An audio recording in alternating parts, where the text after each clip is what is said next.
Welcome back to the Lanterne Rouge Cycling Podcast for the first rest day recap of the Tour de France 2021 here with Benji as usual. This show is supported by Le Col. They produce performance cycling apparel. It's getting super hot now. It's going to be hot in the Pyrenees when they come down. I can confirm today it's really, really hot. I was wearing Le Col's new lightweight collection this morning, made of breathable fabrics and lightweight materials. If you want to pick up any of the kit from Le Col, you can use code LRTDF20 to get 20% off apparel. Let us know. Have you bought any Le Col kit? Have you used our LRTDF20 discount code? Just a quick note from me, some housekeeping. If you want to support the podcast, some of the best ways to do it are to leave a like or subscribe to the YouTube channel of the podcast if that's where you watch/listen to it. And if you listen on podcast players, we don't mind where you listen or watch. Makes no difference to us really.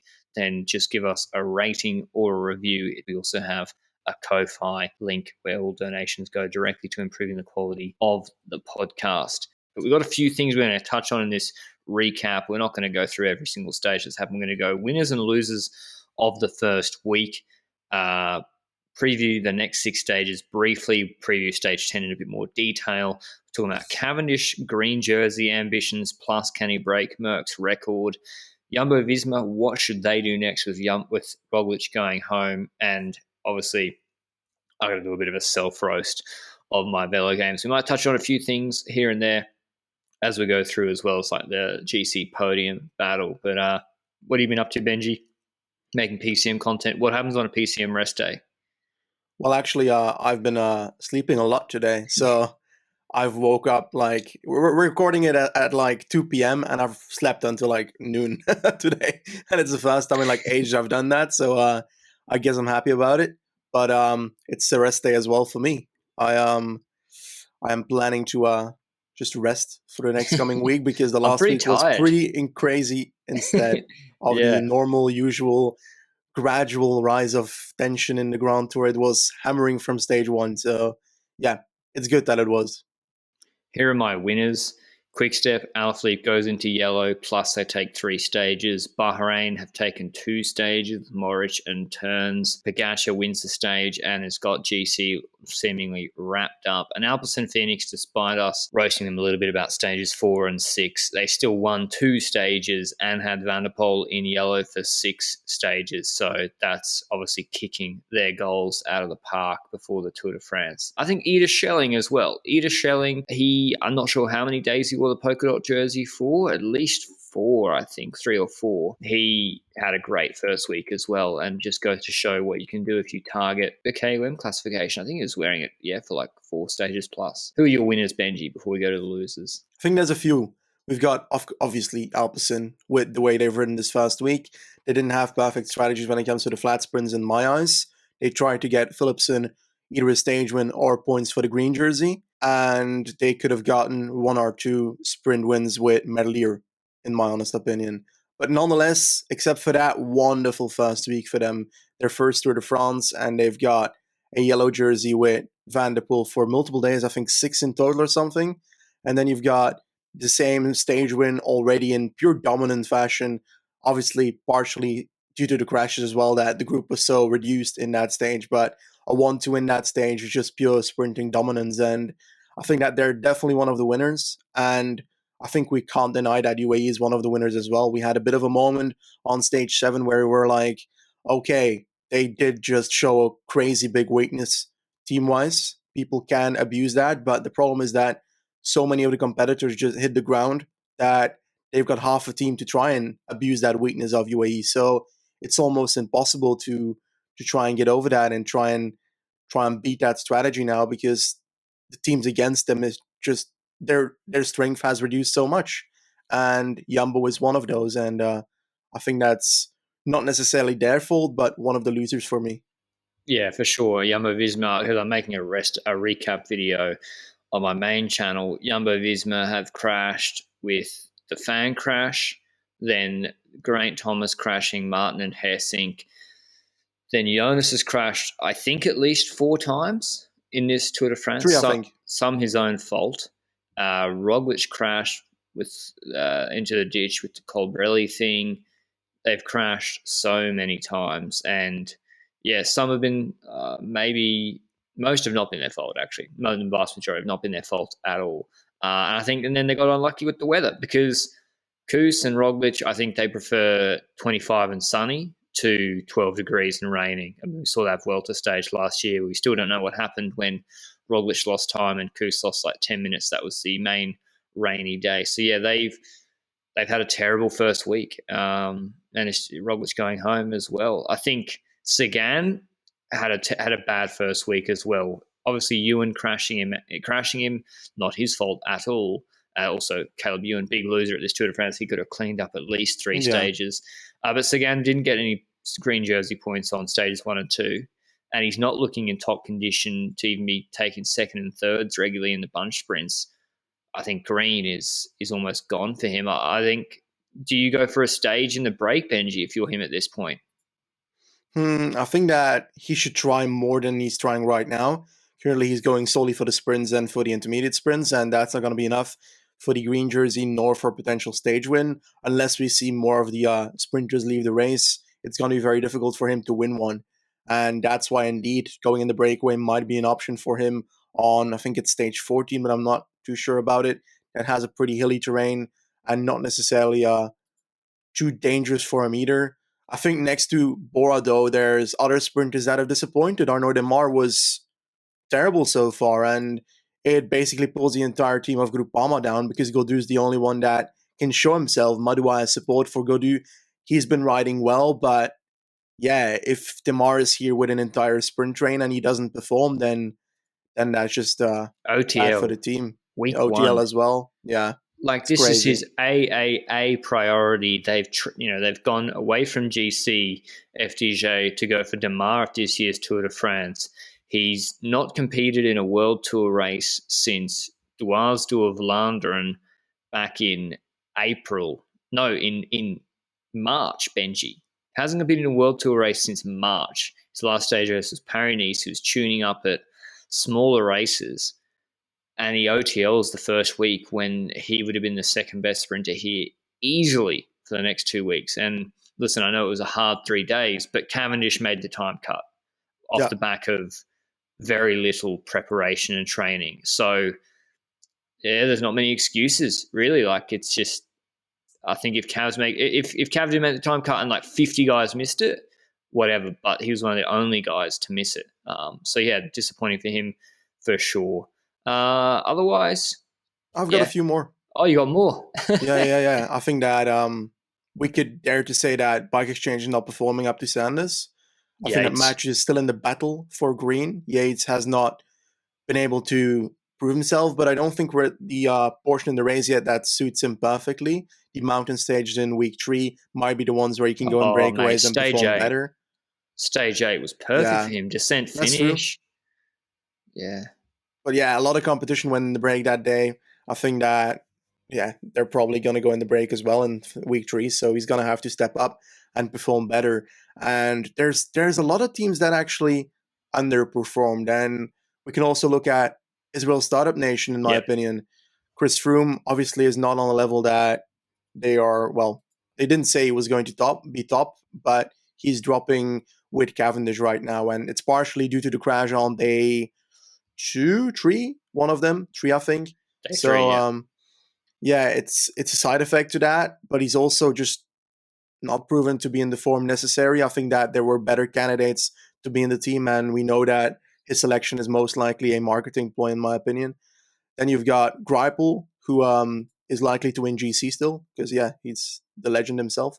But I think at this point, Greipel might genuinely be the one sprinting against Cavendish on Champs-Élysées if we keep losing sprinters. We said it as a joke in the preview. We're like, okay, who are you picking, Greipel or Cav for the Champs-Élysées? It actually is going to happen. I'd just say, Benji, this is a point made for the off-season. And I was talking to David Bailey at Bahrain about this the other day before the tour started. Riders and teams have like a scattergun approach to results or to stages. And I think the big one is Woods has got stages 8 and 9, and he decides to target both from the break, despite 8 having a descent finish in the wet. And like me and you were trying to calculate it, he would need like a minute at the end of that climb. The way Turns was descending, I mean, Woods, I think he got onto the wheel of Pogacar and Izagirre, so that helped him. But if he was solo, he would have needed such a big gap. And then stage 9 the next day, so reminiscent of Tion 2000, where he was head to head with Thomas. A proper 21K, 5.5% mountaintop finish. Not, yes, there's some technical descending, but yeah, he's got that final climb rather than a descent finish. That seemed to be the more natural one to target. And I don't know how much the fatigue from the day before affected it. Surely it would have had some effect. I mean, it did get distance on the descents anyway. And I think we saw that with Yates as well. He found himself in the stage 7 break, contested it's more like a style stage. And yeah, it's I feel like some riders aren't targeting the right stages, whereas Moritz, stage 7, targeted that absolutely perfect for him. It's another we can team. Continue. I've got a few more. It's harsh, but I've got a few more. Quebec on X-Hash, I haven't seen them do anything properly in this first week. We've got Flamini obviously out in OTL yesterday. He finished an hour and a half later. That's sad, but it's obviously important. Yeah, he crashed at the start of the stage. Eventually, that's a sad thing, but their team next to him, Hinal, Barbero, Bennett, Campenarts, Clark, Goggle, Walscheid. If you told me they weren't in this race yesterday, I would have been like, I only saw Campenarts attack twice at kilometer 0 and not be in the break afterwards. And that's a fact. Like, they haven't performed, and it's partially because their team here is just not very strong. Quite simple as that. Astana was meant to be the breakaway gods. Then Lutsenko ended up at the front of GC, and they failed in the breakaways. They weren't in important breakaways on day 7 and 8, while they have the perfect riders for it. Izagirre was. Yeah, correction. On stage 8, they were. Stage 7, when they should have been there, they were not. Where's Aaron Baru, Benji? Yeah, I don't want to talk about it. But then next to those teams, you've got Total Energy started off very strong with Latour, showed themselves on day 1, and then Latour implodes a week later, and their GC that they've been working on is completely gone. I haven't seen them too much in the breakaways as well. That team is not performing. DSM, the only person I've seen so far is Søren Kragh Andersen and Case Ball a tiny bit in the sprints. And I'm pretty sure their prize money is one of the lowest as well in this race. Do we consider Ineos a loser here? I think so, because you can blame them for the Thomas crash. That was his. He just crashed in the middle of the bunch.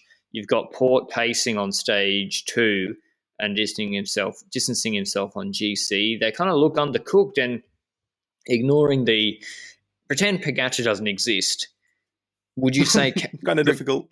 Would you say Carapaz failing to be able to distance Mas and Kelderman in 3 days? He did yesterday. It was Mas and some other Jonas Vingegaard 3 days in a row in the high mountains. Him failing to gain any time on them, that would be an underperformance in my view. So yeah, I think so. I think Trek as well. I think Pedersen's not looking good. There's only a few teams that came out of this first week as winners in my eyes. If Case Bowl, Benji, if he can't get some regular top 3s in the sprints in the next 2 weeks, then I don't know what the fuck is going on, because he won the Pyrenees Pure Sprint stage ahead of Sam Bennett. Like, he should be able to win a stage.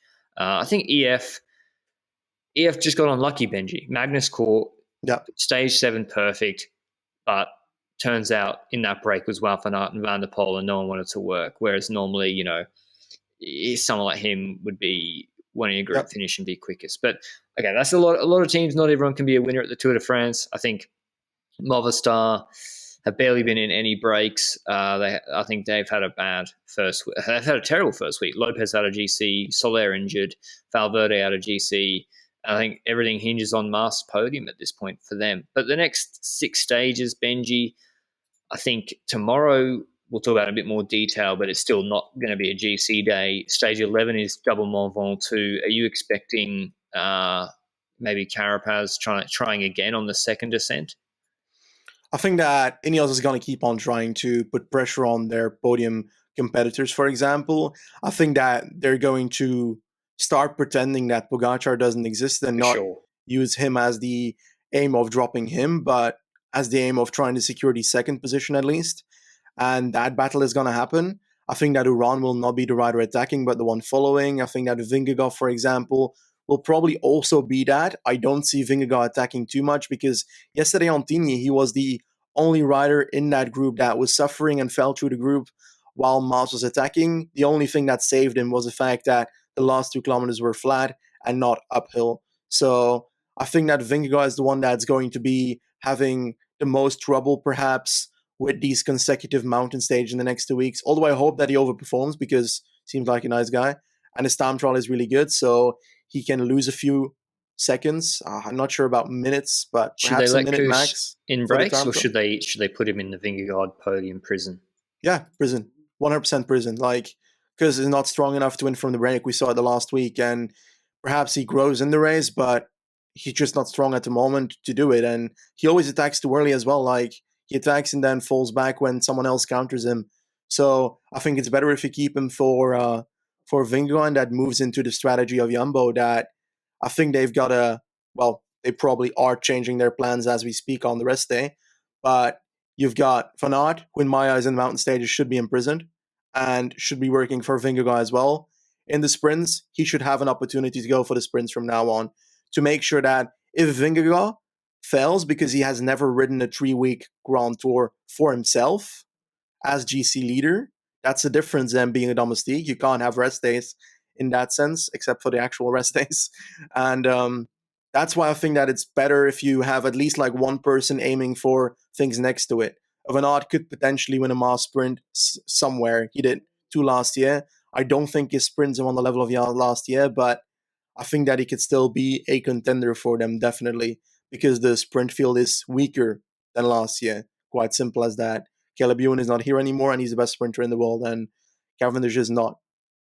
And I think that they should fire with a few cylinders, but not too many. So Kuss imprisoned, Van Aert imprisoned in mountain stages, sprint though with Van Aert, and then the rest of the team supports Vingegaard throughout the entire stages. It's a podium in the Tour de France. It's not a bloody carnival prize or something. Yeah, It's something that is worth fighting for, and definitely for a youngster like him. Movistar have their whole team not going in breaks so that they can support Mas going for top 5. So I think it'd be unfair to not give Jonas any help at all. I think he does deserve it, to be honest. The next 6 stages, it's kind of like a sprint stage that could be a break on stage 10. Double Mont Ventoux, stage 12 is a sprint stage, again, where there could be a break. I like the look of stage 13, sprint stage, with a slightly draggy uphill finish. 14, medium mountain. Looks like a Hirschi stage from 2020, but it's not this year, obviously. So I expect that to be break probably. And then stage 15 is the second mountain stage with the Henri de Grange in Andorra. It goes up to 2,400 meters, and then they do another climb. So there's 2 climbs in stage 14 and 15 where there's bonus seconds at the end, but they're both descent. We don't have a mountaintop finish before the next rest day, Benji's. Mont Ventoux descent finish, the medium mountain stage is the descent finish, and the Andorra stage is also a descent finish. So with that, people were asking this, why do you choose between break or GC? With the descent finishes, it really leans towards a break having more of an opportunity because say you get a 10-second gap over the top of a climb, your team sets that all up. You don't get to keep those 10 seconds. You now need to work for 20 kilometers on the descent or false flat or whatever on the descent. A lot more energy being spent, and you can be caught from behind. So I think this is going to be a lot of breaks this week, Benji. Starting with tomorrow, stage 10, I'll get your view on that. I think a break can win this if riders like Sturven and some strong rouleurs band together. Van Moor? Kung, or no Demar. So Kung will be going in a break, right? Van Moor is a great call. So you've got these 2 teams whose sprinters are gone, Lotto and FDJ, who want to try and a break with strong riders. De Gent can get in there as well. I think a break has a really good chance tomorrow, actually, because I don't have a lot of faith in the trains to bring them back. What do you think? I think so as well. I think that the opposing factor can be that a team like DSM, if they don't send someone in the breakaway, if they don't have a Kragh Andersen in this kind of breakaway, which they should, in my opinion. True, yeah, they have to. If they don't have someone up there, then they're going to be pacing in the peloton because they see with Gisbol, there's an opportunity for us considering half the sprinters are gone now. And if they keep being gone, then teams like that will start picking up these stages and say, are we going to try and pace? like a Matthews, for example, his team might see this as an opportunity because, well, the sprinters are not really up to standards. But I'd be like, put someone in the breakaway. They've got riders in their team as well that fit there. And I agree that this stage is leading as well to a breakaway. It's also partially just how do we see if a break is a potential break stage? There's multiple factors. First of all, if it's a completely flat stage and sprint teams are most likely to control, and then you have to look at how many of those teams have the riders to control it. We already said that the Koenig does not really have a complete sprint train here, so Alaphilippe has to kick in the last 5 kilometers every time, and that's a problem. The last 1,300 meters. That's true. That's It's true. crazy. Tim de Klerk has been godlike though when it comes to Yeah. like keeping the peloton fairly close, and that's God's work for a team like that. Thomas again did that for Ewan as well, but yeah, again, not there anymore. So I think we'll see a break, a strong break, trying to do it here, and I wouldn't necessarily know who would be worthy of controlling that, because let's say that the Koenig says, "Oh, Asgreen in the breakaway, why not?" And do you think they can drop Cav on the first 2 climbs? There's a climb of 7.5Ks at 3%, and then 4Ks at 4%. Nope. Benji, they're going to drill it. Matthews, Bike Exchange and Bahrain will drill it on those climbs. The intermediate sprint is at the top of a 4K 3.7% climb. If Sagan doesn't pick up 15 or so points, then he's out of it. He's gone. Green is gone. Or I don't really see Bike Exchange and Bahrain allowing a break to go, because they'll want those guys to be in it like yesterday. So it's going to be a really interesting start to this stage. 83Ks. The first 2 hours are going to be interesting and will define whether this will finish in a bunch sprint. But Benji and I both don't think a bunch sprint is guaranteed. The stage I'm interested to watch is stage 14 in particular. I feel like the Andorra stage might be break. Yeah, break probably again, and maybe not so much GC. But 14 is really balanced medium mountain with 2 longer climbs that are steep, 4.3Ks at 8% with 90Ks done. And then the last climb is called Saint Louis, which has got some steep sections, 4.6K, 7%, then a 17K descent finish. I'd love to see Wout van Aert in the break here, Benji. Or do you think Bike Exchange, Bora, and Bahrain try keep this tight, or Jumbo-Visma just keep it tight for a reduced bunch sprint? I think Carapaz attacks here. Really? I dare to say that Carapaz attacks there, because he's not going to be able to make big differences on the mountains, and I think he's going to try. Well, the problem with Alaphilippe is that I dare to say he's most likely going to try and go in breakaways now, because he's so far in GC that he's allowed to go in breakaways, and you might as well do that than try and go from the peloton on which you have better punchers with you also trying to go for the stage. So I think that this will indeed have a good break, and I think that one of the candidates that I see winning at least one stage this week is the likes of a Magnus Cort Nielsen again. I think that he might even win Andorra stage. Not even joking. He's won mountain stages before, and mate, that last climb's hard. 6.6K, 8%. Yeah, but if he's a ruler and he's away by that point, then true. He's looking stage 7. He came 3rd, right? He looked really good on that stage. He's climbing a really, really high level. Agita I like for Andorra. To be honest, I think he's too small. Not like it's a bad thing, but just if those two are in the break, if I'm EF, I'm very happy. That's all I'll say. Otherwise, why don't you pick, Benji, your least, you just sort of gave one, a rider who could win a stage in the next 6 stages that people wouldn't expect. I'll give 2 names, Buani and Case Bowl. The sprint field's so, Cav's been outstanding, but he can't win. He might not win every stage. So, yeah, Case Bowl and Buani looks really good in particular. I agree on the Buhani case. I'm a bit more doubtful about Case Bowl, but you never know. It's very much possible. If I have to look at riders that could still win a stage and have not been showing themselves too much per se, I think that I've got 2 names that have been. I've got 2 names. I think that an overperformance yesterday was Frank Bonamour. He finished 5th on the Tignes stage, performed really, really well, and I think that he's going to be in breaks again, and he's arguably the best rider on B&B Hotels this Tour de France so far, which is something I wasn't expecting personally, because his previous results weren't up to that standard.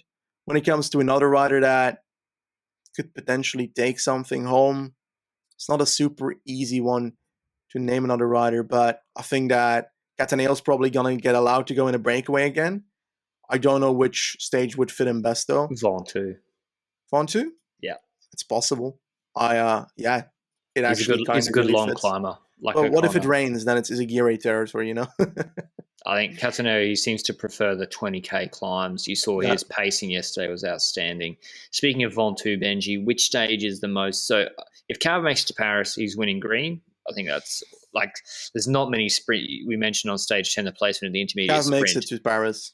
Yeah, I really, if he made it through these last three stages, I think obviously 3-week recovery, but yesterday was hard, and the weather can't be worse anymore than the last 2 days. So Ventoux, there's a lot of flat beforehand, and then Van Doren stage is shallow gradients except for the last climb. I think he should be okay, to be honest. And he probably will pick up. What about the Merckx record, Benji? I think it's almost more likely I think he definitely equals it.